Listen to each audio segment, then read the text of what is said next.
nome de Guilherme Boulos, deputado federal pelo PSOL de São Paulo, apareceu ontem como uma possibilidade para comandar a Secretaria-Geral da Presidência, um dos cargos da chamada Cozinha do Planalto e responsável pelo diálogo com os movimentos sociais, entre outras demandas.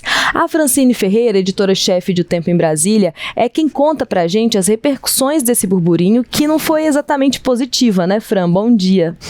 Ei, Dani, bom dia para você, bom dia também para todo mundo que nos acompanha. Pois é, Dani, ontem, na parte da tarde, a Folha de São Paulo, né, trouxe essa possibilidade que estava sendo estudada pelo governo Lula, porque com a ida de Gleisi Hoffmann para a Secretaria de Relações Institucionais, não quer dizer que não possa ter uma troca na Secretaria-Geral da Presidência da República, que hoje é ocupada por Márcio Macedo. Lembrando que Márcio Macedo é um amigo de longa data do presidente Lula, foi ele o responsável por organizar as caravanas em 2018 por todo o país.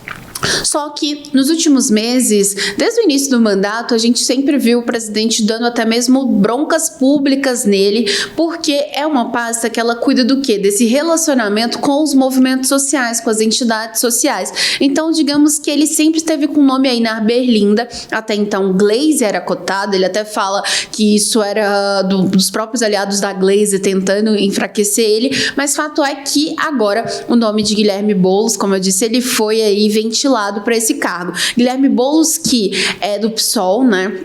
Ele que tentou aí a Prefeitura de São Paulo e perdeu no segundo turno no ano passado e é visto como um cara que tem uma boa relação com o presidente Lula. Agora, assim como a Gleisi, ele também tem um perfil um pouco mais radical, né? Lembrando que ele foi líder do MST. Então, Dani, internamente, tem gente até que tá falando do próprio PT, essa foi até uma apuração da nossa repórter Lara Alves, que falou assim, por exemplo, que é o seguinte, olha, se for o Boulos, então é para fechar o governo, porque na articulação política já colocou-se a Gleisi, né, que tem esse perfil que a gente já trouxe aqui em outros momentos, que é mais radical, então tem essa dificuldade às vezes de diálogo. Por outro lado, Boulos também é. E por um cargo que, beleza, vai conversar ali com os movimentos sociais, só que aí você também estaria prestigiando um partido que tem uma representação pequena na Câmara e que já vota com você de qualquer jeito, e lembrando que o PSOL já tem aí a pasta dos povos indígenas com a Sônia Guajajaras. Então, digamos que tudo isso está no cálculo também. Então a gente tem uma situação em que até foi citado pela oposição, né? Assim, a gente teve uma crítica do Eduardo Bolsonaro, se eu não me engano, dizendo que essas escolhas, né, tanto da Gleisi Hoffmann para relações institucionais, quanto uma possível escolha do Boulos para a Secretaria-Geral, ela indicaria ali uma radicalização no sentido de que são perfis que têm essa fama, né, que tem essa história, esse histórico de falas e de posicionamentos bem à esquerda, bem ali, né, o Boulos com o MTST, com todos os movimentos sociais, enfim, mas, por outro lado, é uma tentativa, talvez, do governo de se fechar mesmo ali com os aliados, com o núcleo duro mesmo, né, de manter perto pessoas em quem o Lula, em quem o governo, em quem o PT confia e que não vai acontecer nenhum tipo de traição, digamos assim, enfim. Acho que é uma tentativa de autoproteção, talvez, Fran? Sim, Dani, tanto é que outro nome citado que poderia suceder Márcio Macedo, por exemplo, é justamente do Paulo Pimenta, né? Ex-chefe da Secretaria de Comunicação Social, que foi substituído por Sidônio Palmeira lá em janeiro, mas é outra pessoa que também é muito próxima, de extrema confiança do presidente Lula e é cotada para assumir ou essa pasta ou até mesmo a do desenvolvimento agrário no lugar de Paulo Teixeira. Ou seja, até mesmo essas mudanças que o presidente está fazendo vai no sentido também de deixar perto dele, como você disse, quem ele confia, né?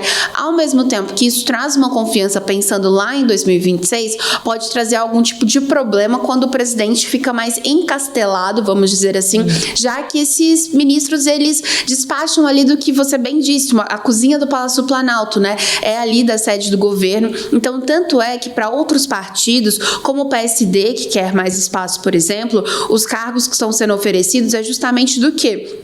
de quem está espalhado aí pela esplanada dos ministérios, então ciência e tecnologia. Então a gente vê essa atuação mais próxima ali do PT, próxima de Lula. O Boulos, ele não negou, mas ele ironizou esses deputados que falaram com ele no Twitter, mas fato é que, se confirmando ou não a saída de Márcio Macedo, Lula não deve fazer uma mudança justamente de deixar quem ele confia no cargo ali. Lembrando que Márcio Macedo é cotado para a pasta para assumir o IBAMA no lugar do Agostinho, diante de toda essa polêmica que a gente também mostrou aqui relacionada à exploração, né, na Foz do Amazonas. Eu acho que essa questão da Secretaria-Geral especificamente, apesar de a gente ter um nome que é surpreendente, o quadro que se coloca não é tanto, né, Fran? Eu acho que a surpresa maior de tudo isso foi realmente a Secretaria de Relações Institucionais com a Gleisi, mas essa parte, a Secretaria-Geral, ela tende realmente a ser uma parte mais alinhada à ideologia mesmo do presidente, alinhada ali ao núcleo duro mesmo, por ser uma coisa relacionada aos movimentos sociais. Então, quando você coloca um nome ali que tem a ver com isso, é natural, né? Assim, se for parar para pensar, o Boulos tem um trânsito realmente bom entre esses movimentos, então realmente facilitaria. Acho que a grande surpresa de tudo isso é realmente nas relações institucionais com a Gleisi Hoffmann, né? E o que incomoda numa possível ida do Boulos é justamente porque há uma avaliação de que o presidente, por vezes, ele está prestigiando mais alguém de outro partido, né? Lembrando aqui da representação pequena que tem o PSOL na Câmara. E lembrando que nas eleições do ano passado, por exemplo, o Diretório Nacional do PT deu mais dinheiro para a campanha de Boulos, que não foi bem sucedida, do que até mesmo para outros candidatos do PT espalhados pelo país. Então há também uma certa antipatia ao nome do Boulos em função disso. E sim, a surpresa maior foi por Gleisi, ali na articulação política, né, já em função desse tom, da forma com que ela critica até mesmo membros do próprio governo, como, por exemplo, o ministro da Fazenda, Fernando Haddad, mas do Boulos fica por conta disso, né? A avaliação é de que há nomes suficientes no PT para liderar e para estar à frente desse cargo. Então não precisaria trazer o nome de Boulos, e há uma avaliação política também sobre a rejeição, né? Se isso não ia trazer mais rejeição para o governo em função ali dos movimentos sociais, porque se o PT está interessado em 2026, independente com quem que ele vai coligar ou não, é preciso cuidar da casa primeiro, né? Então isso tudo também está no cálculo político, Dani. Bom, a gente então não tem ainda essa confirmação, né? Tem o burburinho, tem ali um comentário ou outro, tem o próprio Boulos ali interagindo com publicações que falam sobre isso, mas nada confirmado ainda, né? A assessoria não nega nem confirma, aquela velha máxima do jornalismo. Mas a gente então continua acompanhando aí de Brasília, né, que vai se desenrolar dessa história.